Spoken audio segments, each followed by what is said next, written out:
केजरीवाल जी, आप तो वही नेता है ना जो कहते थे कि मैं तो 3 कमरे घर में रहूंगा और मेरा घर 24 घंटे खुला रहेगा, कोई कभी भी आके मिल सकता है। अगर आपने कहा कि उस दिन अपॉइंटमेंट नहीं था तो हर मुख्यमंत्री का प्रतिदिन का दैनंदिन कार्यक्रम जारी होता है जिसमें उनका मिनट टू मिनट प्रोग्राम होता है। आप जारी कर दीजिए उस दिन का, और आप कहिए उस समय आप मुख्यमंत्री आवास में नहीं थे इसलिए नहीं मिल सकते थे। नहीं तो स्वीकार करिए कि मैं मुख्यमंत्री आवास में था और नहीं मिलना चाहता था। अपॉइंटमेंट नहीं था तो वो अंदर कैसे आ गई? वो अचानक घटना के बाद अदृश्य हो गए, और अदृश्य होने के बाद वो सीधे कहां दिखे कि मुस्कुराइए कि आप लखनऊ में हैं। अगर वो स्टेट गेस्ट हाउस कांड था तो ये सीएम हाउस कांड है। तेरा तुझको अर्पण क्या लागे मेरा। दिल्ली में आम आदमी पार्टी के अंदर का घटनाक्रम, जो उनकी पार्टी के ही अंदर का नहीं, मुख्यमंत्री आवास के अंदर के घटनाक्रम ने उनके अंदर की असलियत को इस सीमा तक उजागर किया है कि आज उस घटना के 8 दिन बाद भी कई सवाल दिल्ली वालों के मन में बहुत गहराई से खड़े हुए हैं। जिस प्रकार की बातें आम आदमी पार्टी स्वाति मालीवाल जी के मुद्दे पे कर रही है, तो मैं उनसे सिर्फ 3-4 सवाल पूछना चाहता हूं कि केजरीवाल जी, आप तो वही नेता है ना जो कहते थे कि मैं तो 3 कमरे घर में रहूंगा और मेरा घर 24 घंटे खुला रहेगा, कोई कभी भी आके मिल सकता है, हम तो आम आदमी की पार्टी हैं, यही वक्तव्य था ना। और आज अपने शीश महल में ऐसे किले में बंद होकर बैठे हैं कि अपने मेंबर ऑफ पार्लियामेंट से कहते हैं कि अपॉइंटमेंट नहीं था तो नहीं मिलेंगे, और अगर अपॉइंटमेंट नहीं होने के बाद मिलने की बात कहेगी तो उसके साथ दुर्व्यवहार और जूता लात भी करेंगे। क्या ये चरित्र का इतना भारी बदलाव दिखाई नहीं पड़ता? और उस पर मैं एक और बात करना चाहता हूं, केजरीवाल जी, आपकी पार्टी के तो कुल 10-11 तो मेंबर ऑफ पार्लियामेंट है। भाई कोई मोदी जी की तरह आपकी स्थिति तो है नहीं कि सैकड़ों एमपी होंगे, 1000 से ऊपर विधायक होंगे तो मिलना मुश्किल होगा।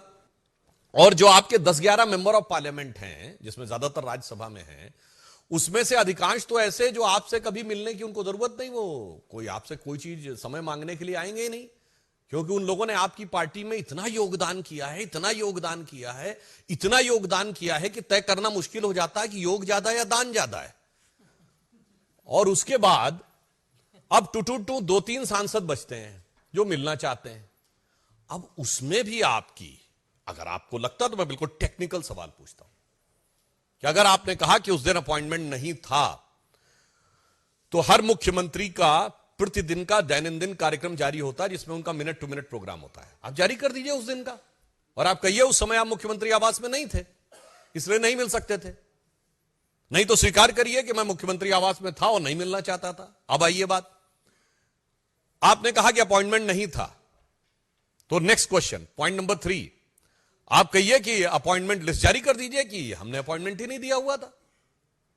Then comes the 4th question, appointment नहीं था तो वो अंदर कैसे आ गई ड्राइंग रूम तक? हम और आप में से कोई भी जाए, किसी मुख्यमंत्री के यहां अपॉइंटमेंट नहीं है तो आप गेट से लौटा दिए जाएंगे। वो अंदर कैसे पहुंची इसका आप जवाब दे दीजिए। और केजरीवाल जी सिर्फ मुख्यमंत्री नहीं, उनके बाद वो जेड सिक्योरिटी है भाई। वैसे तो वो थे जो सिक्योरिटी नहीं लेंगे वाले थे, मगर आज जेड सिक्योरिटी, और किसी जेड सिक्योरिटी वाले के घर के अंदर अगर कोई अवांछित व्यक्ति घुस गया तो उनके सुरक्षा कर्मियों ने as per the security protocol क्या कार्रवाई की? 4 दिन बाद उन्होंने ट्रेसपासिंग की रिपोर्ट दर्ज कराई है, 4 दिन बाद। अब आइए साहब, उसमें नेक्स्ट 5th पॉइंट, विभव कुमार अंदर थे जो टेक्निकली आज की डेट में कुछ नहीं है, ना सरकारी पद पे है ना राजनीतिक पद पे है, और यदि वो मुख्यमंत्री आवास में थे तो क्या उनका अपॉइंटमेंट था? अपॉइंटमेंट लिस्ट में दिखाइए कि विभव कुमार का अपॉइंटमेंट था, मगर वो भी सामने नहीं आया। और फिर अगला प्रश्न उठता है कि अगर अपॉइंटमेंट नहीं था तो वो किस कैपेसिटी में थे? और इतना ही नहीं, वो अचानक घटना के बाद अदृश्य हो गए, और अदृश्य होने के बाद वो सीधे कहां दिखे कि मुस्कुराइए कि आप लखनऊ में हैं।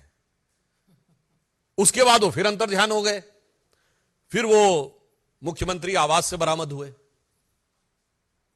अब यहां मैं एक और बात कहना चाहता हूं, एक गंभीर बात। आपकी पार्टी की एक महिला सांसद ने दुर्व्यवहार की लिखित शिकायत कराई है, और आपकी पार्टी के संसदीय दल के नेता संजय सिंह, मेरी बात को मार्क करिएगा, he is not a normal member of parliament. Rajya Sabha में आम आदमी पार्टी संसदीय दल के नेता हैं संजय सिंह, जिन्होंने आम आदमी पार्टी की ऑफिशियल प्रेस कॉन्फ्रेंस में कहा कि दुर्व्यवहार हुआ है। तो मैं टेक्निकली एक और बात कहूं कि टेक्निकली वो केजरीवाल जी के समकक्ष हैं, क्योंकि वो संसदीय दल के नेता हैं। केजरीवाल जी राष्ट्रीय संयोजक हैं और विधायी दृष्टि से देखा जाए तो वो विधायक दल के नेता हैं दिल्ली में।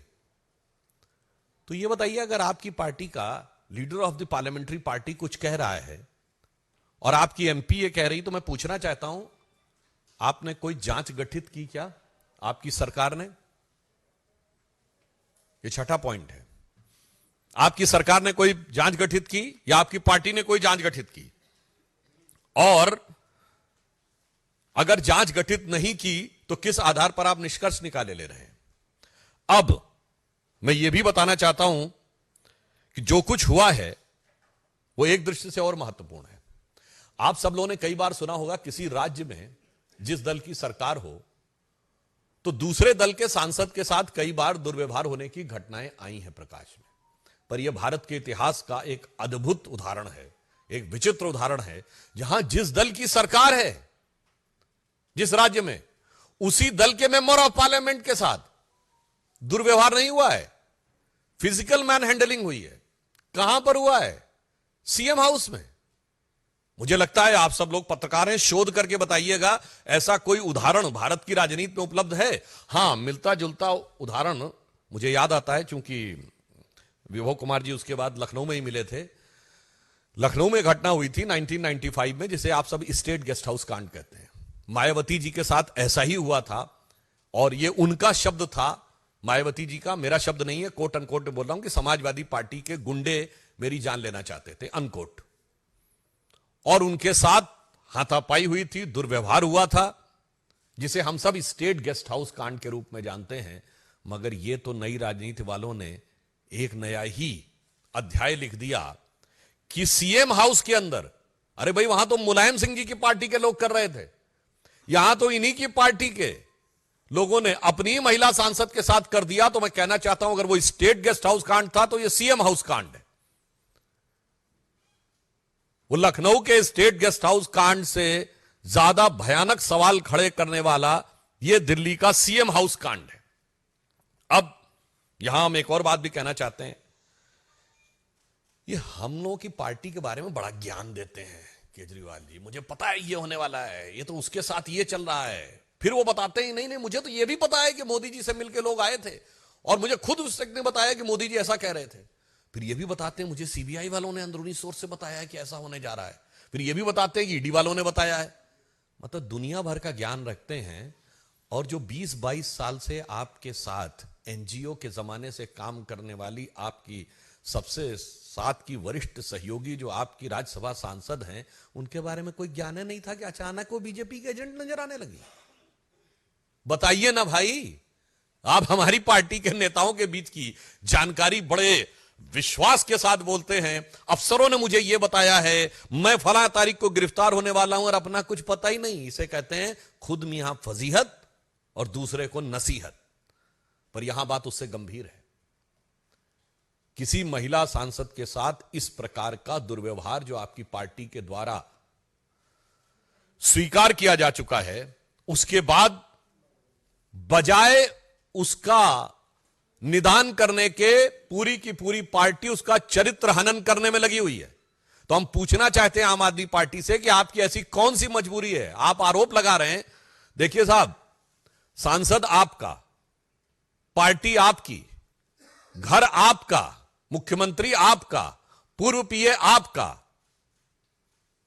लड़ाई हुई आपके दोनों लोगों के बीच में, और इस आपका पाप भी आपका और आरोप हम पे।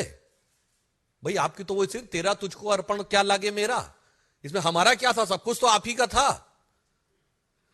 इसलिए मैं एक और गंभीर प्रश्न पूछना चाहता हूं। आम आदमी पार्टी जो कि भ्रष्टाचार में आकंठ डूबकर एक नया कीर्तिमान बना चुकी है, उसके अनेक नेता जेल में जा चुके हैं।